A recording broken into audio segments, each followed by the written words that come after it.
I'm Gwen Beebe. I use she, they.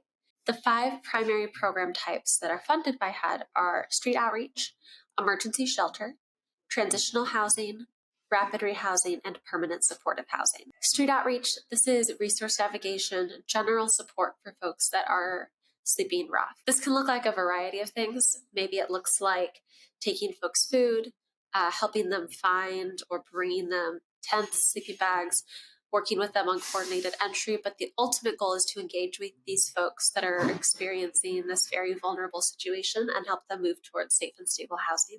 Emergency shelter, this is what you think of when you think of shelter, right? This is a broad spectrum of programs that vary a lot depending on their funding source. But at their core, they're all providing some kind of temporary shelter without an occupancy agreement. There's going to be varying levels of case management. The general goal here is that folks have somewhere safe to stay and get stabilized while they're finding housing or getting connected to housing that meets their needs. Next step up, not necessarily the next step that you would take, but the next step up in support would be transitional housing.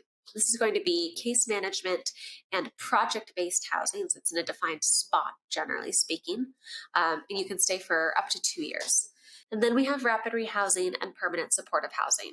These both fall under the umbrella of permanent housing, but they're very different program structures with very different ways of measuring success.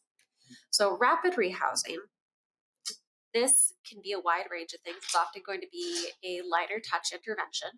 It's case management with a focus on employment support often, some kind of income development, and then a tapering rental subsidy. This is going to be a scattered site property. So either the client will find their own unit or they will work with the case manager to identify a unit. They move in and they get rental assistance that tapers off after a period, throughout a period of generally 6 to 24 months. This program type is a good fit for a lot of folks experiencing homelessness and has proven to be successful for people with a wide range of vulnerability levels. Permanent supportive housing, that's more intensive case management and a permanent housing subsidy. It's right there in the name, right? It's intended to be permanent. It's intended to serve folks that we expect will always need this level of support. So for permanent supportive housing, or PSH, success looks like keeping this person housed, keeping them safe. So because it's very resource intensive, this program type should be reserved for the most vulnerable members of our population, especially folks experiencing chronic homelessness. It's always going to be targeting either folks that have a disabling condition or have somebody in their family who has a disabling condition.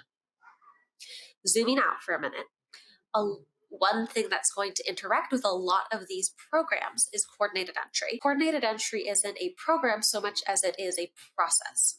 The concept behind coordinated entry is that as folks are looking to access resources, as folks come to us in need of support, we have some method of triaging them to make sure that we are able to match people with the level of support that they need.